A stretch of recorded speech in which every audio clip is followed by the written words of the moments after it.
right, 5 minutes after 10 o'clock, Robin, we went to play music at a school years ago here in Ocala called the Hillcrest School for special needs children. And the one thing that struck us first was, oh my gosh, some of these kids have no feet. Some of these kids have no use of their muscles. Some of these kids have mental problems, physical problems. Oh my gosh, this is so sad.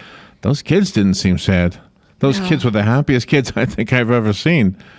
And then we had another experience. We were part of the children's craniofacial picnic, and these are children born with extreme facial issues. And again, you would think that these kids would be depressed and sad, and they're not. They're running around playing like other kids with throwing the balls back and forth. And the one thing I remember the most, well, not the one thing, but one of the things I remember the most was the mom who said to me that before they decided to join the organization that we happened to go to that was represented there, she wasn't sure if her daughter would fit in with other people with the same condition, and it turned out it was the best thing they could have done, was to join that. And it was therapeutic for the mom and the dad too.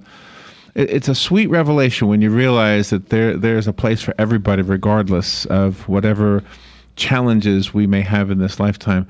Stephanie Bozarth is hopefully listening in as I say those things. She is the mother of 8-year-old Annabelle. We're going to learn about something called Morquio A syndrome, which I may not even be pronouncing correctly. It says here it's a degenerative and life-threatening genetic condition. Stephanie is the president of the board of directors of the National MPS Society. We're going to have her tell us what MPS stands for. It's too big of a word for me, Robin. Me too. And she's going to tell us how parents and caregivers of children with disabilities can raise emotionally resilient children. And that sentence right there is why I mentioned the kids at Hillcrest and the kids at that picnic from Children's Craniofacial. Stephanie Bozarth. Good morning, Stephanie. How are you? Good morning. Thank you for having me on. And where are you calling from? I'm actually calling from, Tyson's Corner, Virginia. Virginia? Right near McLean, Virginia. Okay. Yeah, right outside of D.C. area. Well, thank you for calling in and for allowing us to share this story with us. So you, Annabelle, she's 10, is that right? Well, she's 9 now. She's 9. She'll be 10 in May. Okay, she'll be 10 in May. Okay, but she's had 10 major surgeries, is that correct? Yeah, and it might be a little bit more than that. We kind of lost count along the way. Some of them have been more major surgeries requiring a lot of hospital time and a huge recovery, and other ones have been smaller. So it's been a variety. The big ones certainly leave a mark on all of us, but once we get through them, it's huge. We feel like we've accomplished a lot, and usually it's all so that she can feel better, that she can have a better quality of life. That's the main reason we would do any sort of surgery. Wow. So 10 years ago in May, you gave birth, and you learned this word, Morquio A syndrome. Is that right? Morquio syndrome A, yes. And the longer term for it is mucopolysaccharidosis 4A. Which also people say MPS because mucopolysaccharidosis is really hard to say. Okay, so if we say MPS from this point forward, you're okay with that? It's totally okay with that. Okay. So did you know before she was born that this was going to be something she'll be living with for her whole life? No, actually, when she was born very healthy, 10 pounds, 8-ounce baby. Everything looked great. We did newborn screening to check for any sort of strange things that might pop up. Everything came back normal. It wasn't until her 4-month well baby checkup that I mentioned to the doctor there was just something different in her bones and her back. Her spine had a little beaking in it, and led us to x-rays, and then took a couple months, then we got a diagnosis. My goodness. What did you go through at that point? Well, and our situation was a little unique. Usually parents don't find out their children have this disease called mucopolysaccharidosis till around the age of 3 or 5. And it's usually they figure it out because either the doctor or the parent is seeing their child has fallen off the growth chart, they've stopped growing, or that they're losing these developmental milestones that they had accomplished months before, and now they can't count. They're not saying mommy as well. And so for one of those reasons, the doctor or the mother may point out what's going on, and then they go into that diagnostic odyssey. In our situation, I actually had been a social worker in a hospital, so I had spent a lot of time with children. I was, kind of more geared towards looking for that type of thing. We did find out that her syndrome was very severe for the type that it was, and that's why we were seeing this disease progression so early on, at only 4 months of age. Wow. It's degenerative, which means over time, they're healthy in the beginning, but over time there's a missing enzyme in their body, and it's making them sicker and sicker and sicker as they grow and get older. And can that enzyme be artificially, for lack of a better word, put back in place?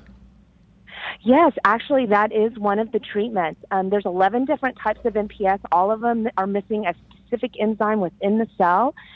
4 types of those actually do have what they call an enzyme replacement therapy, which is an infusion. They do 1 time a week or every other week. It lasts about 5 hours. So we have a nurse that comes to our house. My daughter, her actually enzyme replacement therapy was just approved by the FDA in 2014. So that was really amazing for us because at the time of her diagnosis, there was no treatment. There was no cure. It was very bleak. We couldn't find any researchers that were really doing anything to look for treatments for this disease. And we also found out of all the patients, there was only about 350 patients known worldwide. And it was just that sinking feeling of, how do we get attention when we're so few? Yeah. And who would actually who would spend the money to find a treatment for this? And how do you find an expert? We got lucky. One of the pharmaceutical companies that had already been treating a couple of the other MPSs with enzyme replacement therapy stepped forward and decided to move forward with a clinical trial to help treat this disease, which is not a cure, but it slows disease progression. So she still has challenges. We still have surgeries to look towards, and we need to be ready for.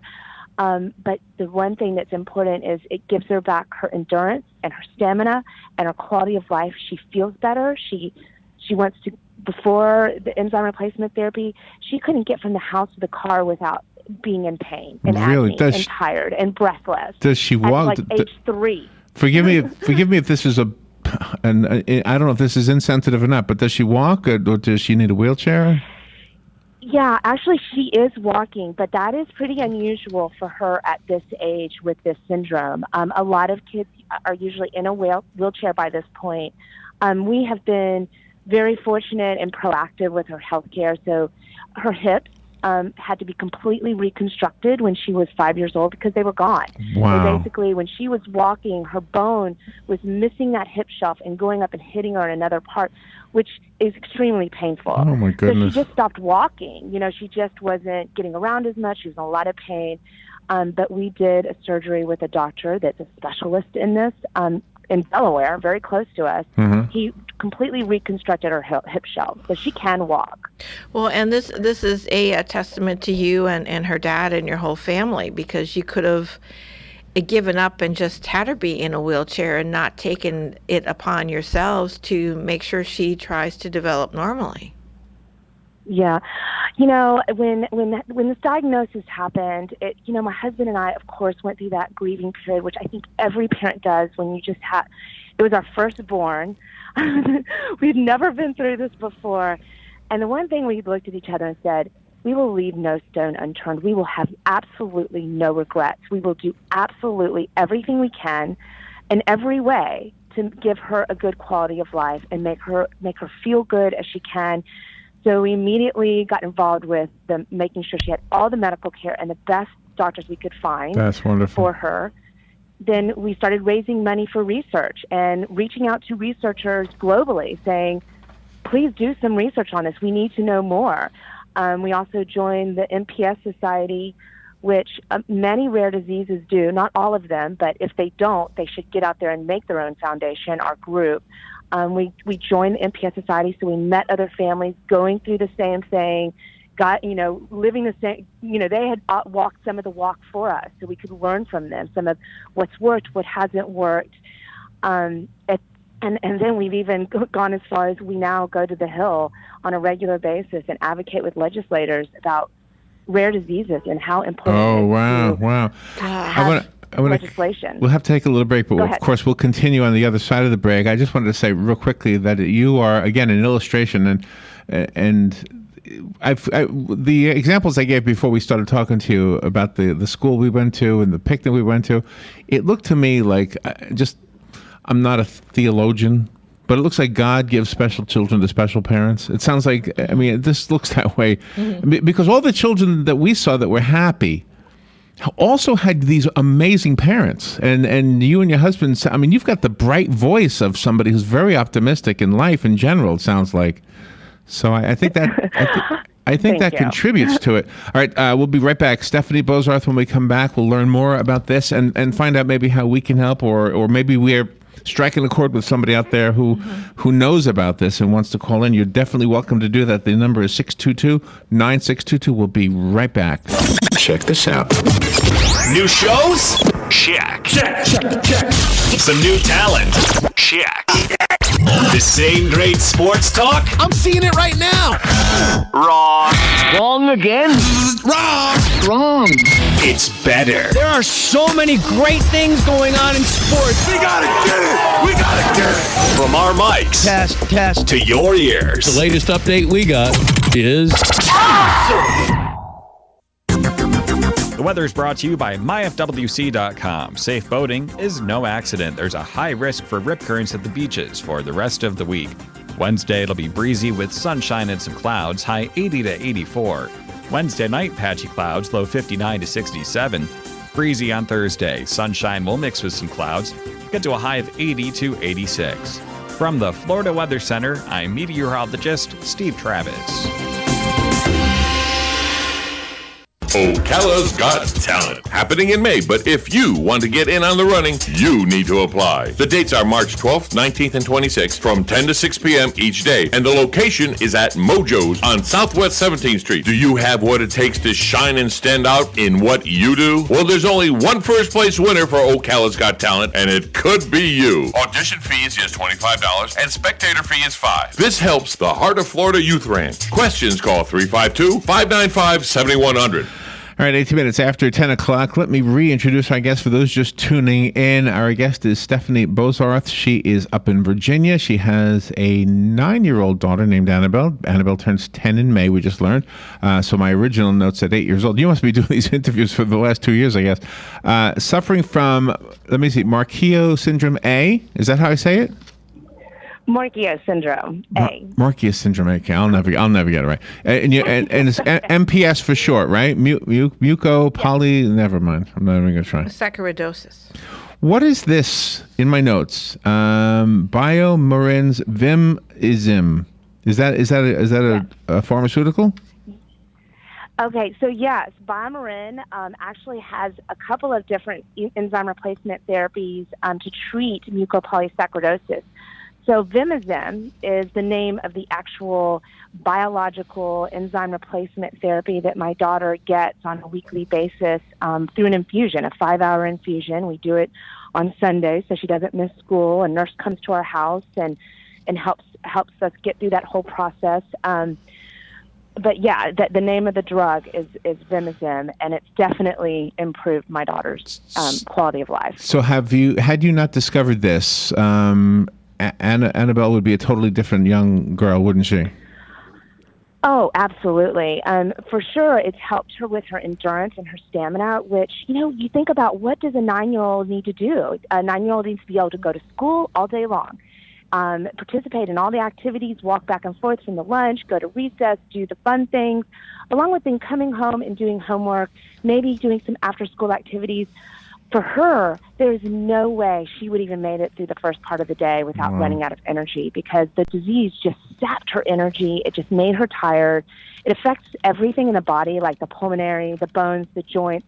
So it's a multi-system disease. So the enzyme replacement therapy helps alleviate some of those pains. It helps with slowing the disease progression in her pulmonary system, so she feels better.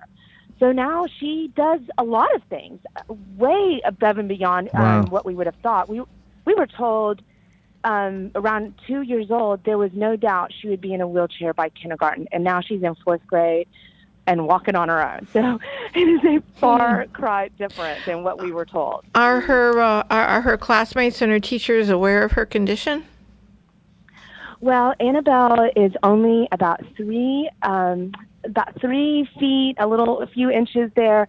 So she is the size of a 3 or a 4-year-old. Oh. So clearly, she is obviously looks different. She's a little person, very short statured. Her bones look different, so her legs are very bow-legged. She's got a lot of physical things that you can see on her, but the one thing that her friends always tell me about is Annabelle is the happiest classmate we have. She always has a smile on her face. And she's riding horses? She is. She rides horses on the weekends in a therapeutic riding program. She's in a book club. She's in the drama club. She's in Girl Scouts. I mean, it's kind of ridiculous, but I think seeing how well she's doing and not really knowing what our future holds for us, we are like, let's just tackle it. Let's do everything. Yeah. Want to well, do good now. for you. You are an amazing lady. I went to the website mpssociety.org. Yes. And I kind of Googled that in order to find it. Is that the best website to go to? Well, that is a larger organization. MPS Society's been around for 40 years. It was started by parents just in a waiting room at Johns Hopkins. They all had kids with MPS, and they're like, let's do something. I'm tired of watching my child die. Something has to change. My goodness. Where is she in these pictures? I found the gallery. Where do I find a picture of Annabelle? I don't know where she is in the gallery. I don't know, but I have another website, morkio.org. Oh, let me go there. I just do personally. Yeah, Stephanie's in that, MPSSociety.org. Stephanie's picture. Yeah, I found your picture. You're a pretty lady. Yeah. Oh. So what was the other website? Well, morkio.org. But that really is that's about Annabelle's story. When someone is looking for a larger organization to advocate with, to figure out who are the reresearchers doing anything for MPS. She's cute. I'm looking at her. Wow, look how cute she is, Robin. She's a cute. Wow, I'm looking at Annabelle. Annabelle's journey to cure for Morkia. Okay. Well, we're learning a lot. I knew we'd learn something in this segment. Oh my gosh. I think, and when you started out, you were talking about how to raise a child, a happy child that's dealing with so many challenges. And I think it does vary from, one situation to the next. For us, we're so fortunate that her brain isn't affected. Absolutely, yeah.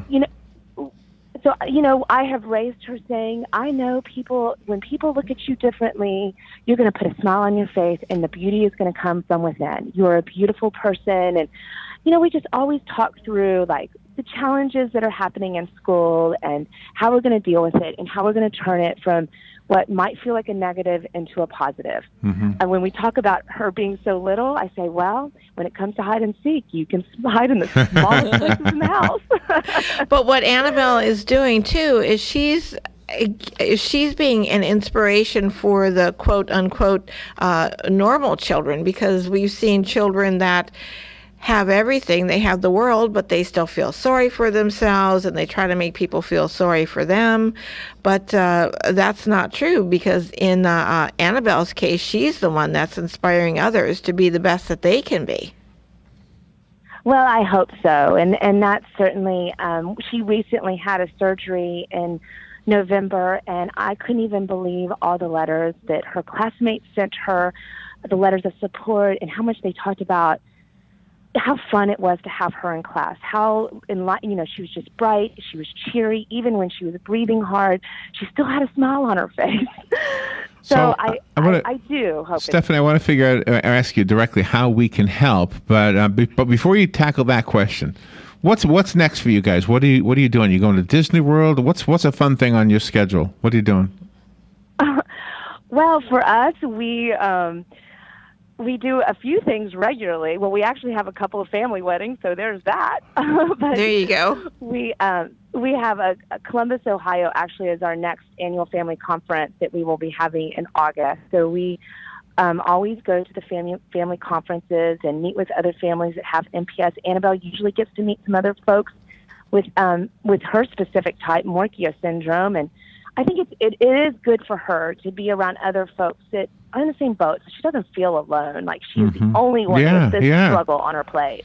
Yeah, I think we've seen that in other situations as well. So what's on your wish list, and how can we, how can we help? Can we donate money, or do you need things? How do we help? Oh my gosh, the absolute thing is we need more research. We need more treatments. She has a great treatment right now, but it's not the end of the road for us. It's not the cure. It doesn't treat everything. If anyone ever asks me, what can they do? I say, contribute to research through the MPS Society. Yeah. We have a scientific advisory board. We put out grants to researchers, and then we follow those for accountability and transparency.